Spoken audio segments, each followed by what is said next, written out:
Bismillahirrohmanirrohim. Alhamdulillahirrabbilalamin. Wassalatu wassalamu ala asrofil anbiya'i wal mursalin Sayyidina Muhammadin wa ala alihi wa ashabihi ajma'in. Amma ba'd. Assalamualaikum warahmatullahi wabarakatuh. Perkenalkan, nama saya Alvito Hendaryono Permana, selaku mahasiswa semester 5 dari IAIN Kediri. Pada video kali ini, saya akan menyampaikan dakwah terkait peran pemuda dalam membangun kemajuan di negeri ini.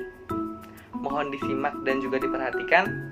Apabila ada pertanyaan yang ingin disampaikan, silahkan tuliskan di kolom komentar. Hadirin yang berbahagia, marilah senantiasa kita awali hari-hari kita ini dengan setangkai kesyukuran kepada Allah Azza wa Jalla yang telah menganugerahkan kepada kita kesehatan dan kesempatan sehingga kita dapat bertemu di majelis yang hangat ini dalam keadaan sebaik-baiknya tanpa ada kekurangan. Semoga keselamatan senantiasa Allah limpahkan kepada kita semua hingga berakhirnya majelis ini. Amin. Berbicara mengenai peran pemuda dalam pembangunan negeri tidak dapat kita terangkan secara sederhana. Seperti seorang ayah yang bekerja di sawah kemudian dibantu oleh seorang anaknya yang kuat dan juga perkasa. Berbicara mengenai peran pemuda adalah berbicara mengenai masa depan dan segala pemikiran yang mengarah pada masa depan. Pemuda dapat dikatakan sebagai semua orang, baik yang remaja maupun yang dewasa, yang masih memiliki jiwa revolusi dan suka dengan segala macam gejolak perubahan. Seorang pemuda adalah seseorang yang jiwanya serta akalnya masih dalam tahap perkembangan akhir untuk menemukan karakter sejati dari dirinya sendiri. Ia adalah jiwa yang sangat suka untuk mencoba hal-hal baru dan juga suka untuk menciptakan hal-hal baru yang mana memang membawa perubahan dan juga dampak baik untuk kita semuanya. Nah, jadi bagi teman-teman yang nonton video ini yang merasa masih memiliki jiwa muda, mari kita tinjau kembali terkait jiwa muda kita tersebut. Apakah memang benar kita masih memiliki jiwa tersebut? Nah, selanjutnya perlu dipahami juga bahwa pembangunan yang saya maksud di awal ini bukan seperti kegiatan mengecor jalan, di mana para pemuda yang kekar-kekar menjadi tim utama yang hanya menerima komando dari yang lebih tua, atau kegiatan kerja bakti, di mana ibu-ibu dan gadis-gadis remaja yang ikut kegiatan diajak ngerumpi membahas hal-hal yang sangat tidak penting. Jadi bukan seperti itu ya, teman-teman. Pembangunan di sini diartikan sebagai keseluruhan upaya yang sanggup dilakukan oleh seluruh pemuda untuk mencapai keadaan yang lebih baik, lebih maju, serta lebih bermartabat untuk negara kita ataupun lingkungan kita ke depannya. Hadirin yang berbahagia, apa peran pemuda dalam pembangunan negeri ini? Nah, saya katakan peran yang seharusnya dilakukan oleh para pemuda ada banyak sekali. Setiap bidang pembangunan yang ada harus ada unsur yang namanya pemuda. Kita awali dengan beberapa pertanyaan, dan semoga dengan pertanyaan ini kita bisa mendapatkan kesimpulan sendiri akan hal ini. Dalam pemberdayaan masyarakat, siapa yang lebih berpeluang untuk mencari ilmu dan menyampaikannya kepada masyarakat banyak? Dalam ajang kompetisi antar masyarakat, seperti berbagai macam perlombaan, siapa yang lebih berpotensi untuk diutus dan berpeluang untuk menang? Dalam bidang keagamaan, siapa yang paling mudah untuk diarahkan sebagai perintis di garda terdepan? Selanjutnya, dalam menyambut perubahan, siapa yang paling mudah menerima dan menjawantahkan jawaban? Nah, tentunya jawaban-jawaban atas pertanyaan tadi pasti penonton semua sudah tahu dong. Oke, pertanyaan selanjutnya ada lagi, sudahkah para pemuda tersebut memasuki bidang-bidang tersebut? Jawabannya pasti akan bervariasi. Nah, sudahkah kita menjumpai pemuda yang lama bersekolah di kota atau luar negeri, yang kemudian kembali lagi ke negeri ini dengan tujuan untuk mengenalkan pengetahuan yang ia peroleh selama bersekolah di sana, mengenalkan teknologi baru sehingga dapat mengangkat ekonomi masyarakat secara mandiri. Sudahkah kita menjumpai pemuda yang seperti ini? Yang mengharumkan nama desa, nama negeri sampai ke tingkat provinsi atau bahkan nasional atau bahkan internasional. Sudahkah kita jumpai pemuda yang sanggup menjadi pelopor dalam pembinaan moral dan keagamaan para remaja dan masyarakat umum?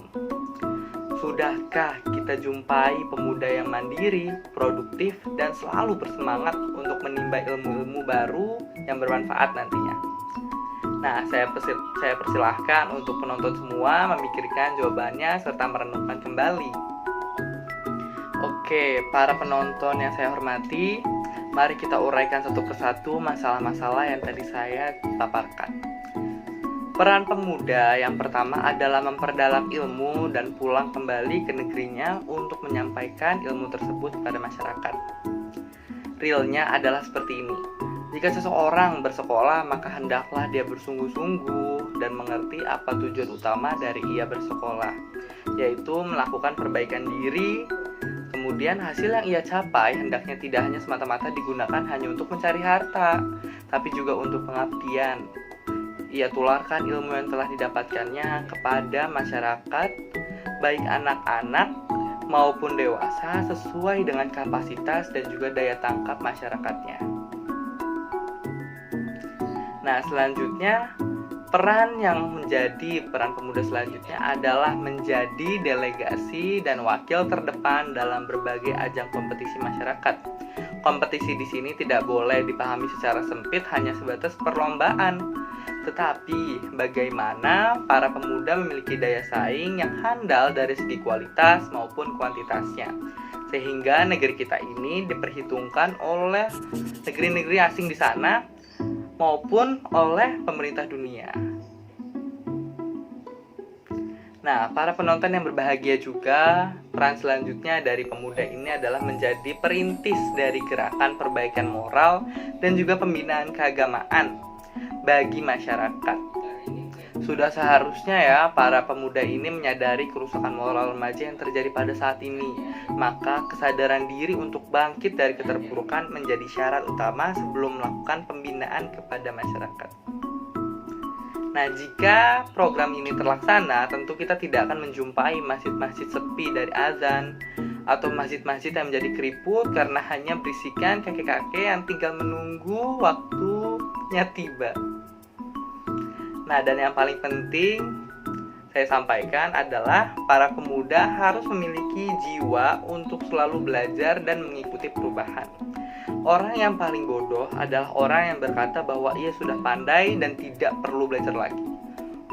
Orang yang lulus bukan berarti telah selesai belajar, tapi justru dituntut untuk belajar lebih keras, yaitu belajar tentang realita dan fakta yang ada di lingkungannya, serta harus bisa pula untuk menerapkan dan juga membagi ilmunya supaya bisa menjadi lebih bermanfaat untuk masyarakat di sekitarnya.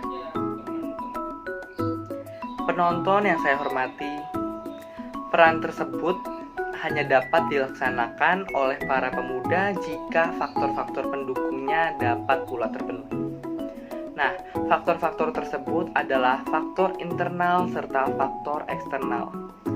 Faktor pertama yang akan saya jelaskan adalah faktor internal, yaitu faktor yang berkaitan dengan diri para pemuda itu sendiri. Faktor ini meliputi motivasi dan keinginan untuk terus berprestasi. Jika para pemuda mampu menghadirkan dua hal ini, pasti mereka akan menjadi orang-orang yang berkemauan keras dan juga menjadi orang-orang dengan jiwa pejuang seperti para pemuda di Indonesia di masa lalu yang akhirnya mampu mengikrarkan Sumpah Pemuda dan juga menjadi perintis kemerdekaan.